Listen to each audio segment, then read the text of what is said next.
Simiwa nama saya into Nuwini Pilas 11 IPs 1. Bab 5 Kebijakan Moneter dan Fiskal. Apa itu kebijakan moneter? Pengertian kebijakan moneter. Kebijakan moneter adalah upaya untuk mengendalikan perekonomian makro ke kondisi yang diinginkan dengan cara mengatur jumlah uang yang beredar di masyarakat.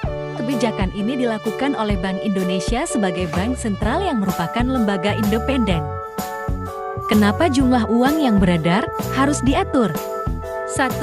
Untuk meningkatkan pertumbuhan ekonomi dengan mengatur peredaran uang bank sentral akan mempengaruhi suku bunga di pasar uang, kemudian investasi akan meningkat yang dapat meningkatkan pertumbuhan ekonomi. 2. Memperluas lapangan pekerjaan dengan meningkatnya pertumbuhan ekonomi, otomatis lapangan pekerjaan akan semakin meluas. 3. Untuk mengendalikan harga barang, inflasi disebabkan karena jumlah uang yang beredar terlalu banyak. Oleh karena itu, peredaran uang perlu diatur melalui kebijakan moneter. 4. Mengatur keseimbangan neraca pembayaran, jumlah uang yang beredar di masyarakat dapat mempengaruhi nilai tukar rupiah terhadap mata uang asing yang pada akhirnya akan mempengaruhi keseimbangan negara. Beberapa upaya untuk mencapai ISAHA. Pertama, kebijakan moneter mengarah ke depan. 2. Penerapan sasaran inflasi. Ketiga, transparansi. Keempat, akuntabilitas. Tujuan dan upaya. 1. Menjaga stabilitas harga. 2. Menjaga stabilitas ekonomi. 3. Meningkatkan kesempatan kerja. 4. Memperbaiki posisi neraca pembayaran. Jenis-jenis kebijakan moneter. 1. Tight money policy kebijakan moneter. Mengurangi jumlah uang yang beredar dengan tujuan untuk mengendalikan tingkat inflasi agar inflasi tidak terlalu tinggi. Dilakukan dengan menaikkan suku bunga, menjual surat berharga (SBY), menaikkan rasio cadangan kas. 2. Easy money policy kebijakan one longer. Kebijakan bank sentral untuk menambah jumlah uang beredar dengan tujuan untuk meningkatkan pertumbuhan ekonomi dan memperluas kesempatan kerja. Dilakukan dengan cara menurunkan tingkat bunga diskonto, membeli surat berharga, menurunkan cadangan kas. Instrumen kebijakan moneter. 1. Operasi pasar terbuka. Jual beli surat berharga. 2. Tingkat bunga diskonto. Tingkat bunga yang ditentukan oleh bank sentral kepada bank umum ketika bank umum melakukan pinjaman uang kepada bank sentral. 3. Rasio cadangan kas. Cadangan kas minimal yang harus disimpan kepada bank sentral. 4. Politik pagi kredit. Kebijakan untuk memperketat atau mempermudah dalam pemberian. 5. Politik pembujuk moral. Bank Indonesia mengimbau kepada bank umum untuk mempertimbangkan kondisi ekonomi secara makro agar arus uang dapat berjalan dengan lancar. Kebijakan fiskal. Apa itu kebijakan fiskal? Yuk kita bahas. Pengertian kebijakan fiskal.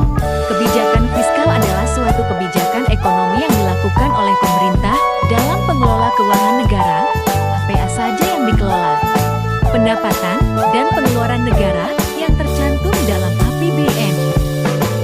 Tujuan kebijakan fiskal. 1. Memperbaiki keadaan perekonomian. 2. Meningkatkan kesempatan kerja. 3. Menjaga kestabilan harga secara umum dan laju inflasi. 4. Meningkatkan distribusi pendapatan nasional. Bentuk kebijakan fiskal. 1. Kebijakan fiskal ekspansif.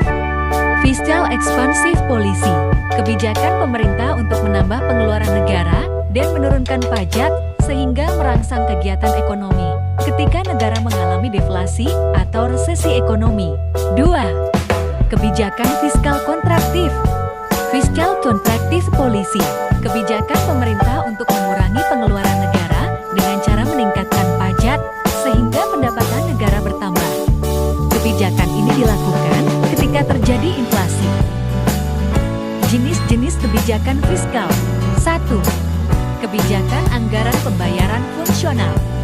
adalah kebijakan di mana pengeluaran dan penerimaan ditentukan dengan melihat akibat tidak langsung terhadap pendapatan nasional. 2. Kebijakan pengelolaan anggaran adalah kebijakan di mana pengeluaran perpajakan dan pinjaman selalu dikaitkan guna memperkecil ketidakstabilan ekonomi. Macam-macam kebijakan pengelolaan anggaran. A. Kebijakan anggaran defisit yaitu pengaturan pengeluaran yang lebih besar daripada penerimaan negara, melakukan deflasi di mana harga-harga turun, jumlah uang yang beredar sedikit, produksi menurun, perdagangan lesu, daya beli masyarakat menurun, pengangguran meluas. B. Kebijakan anggaran surplus yaitu pengaturan pengeluaran yang lebih kecil daripada penerimaan negara dilakukan saat inflasi di mana harga-harga naik, jumlah uang yang beredar banyak, nilai uang menurun. 3. Kebijakan stabilitas anggaran otomatis adalah kebijakan di mana pengeluaran negara ditentukan berdasarkan perkiraan manfaat dan biaya relatif berbagai program dan pajak sehingga menimbulkan surplus pada saat deflasi. Pengeluaran negara tidak diubah, namun pajak diturunkan pada saat inflasi pajak. 4. Kebijakan anggaran belanja berimbang adalah kebijakan di mana pengeluaran negara dilakukan secara seimbang dalam jangka panjang. Kebijakan ini ditempuh melakukan anggaran defisit pada masa deflasi dan anggaran surplus pada masa inflasi. Kebijakan ini juga dapat dilakukan dengan mempertahankan keseimbangan pengeluaran dan pendapatan negara. Anggaran. Instrumen kebijakan fiskal. Sistem perpajakan. Pajak merupakan instrumen paling efektif dalam kebijakan fiskal. Pemerintah bisa mengelola keuangan negara dengan cara meningkatkan atau menurunkan tarif pajak. Belanja pemerintah. Pemerintah bisa menurunkan menaikkan belanja pemerintah untuk mengelola perekonomian ketika terjadi inflasi deflasi. Pinjaman pemerintah. Pemerintah dapat melakukan pinjaman pemerintah dengan menjual surat utang negara (SUN). Kebijakan ini diambil dengan tujuan untuk menekan laju inflasi di masyarakat. Penerapan kebijakan fiskal. Inflasi fiskal kontraktif polisi menaikkan pajak mengurangi belanja menjual surat utang negara (SUN). Kebijakan fiskal. Pajak belanja negara pinjaman pemerintah. Deflasi fiskal ekspansif polisi menurunkan pajak meningkatkan pengeluaran membeli surat utang negara (SUN). Kebijakan anggaran berimbang. Kebijakan pemerintah dalam mengimbangkan jumlah pendapatan dan belanja negara. Sekian, terima kasih.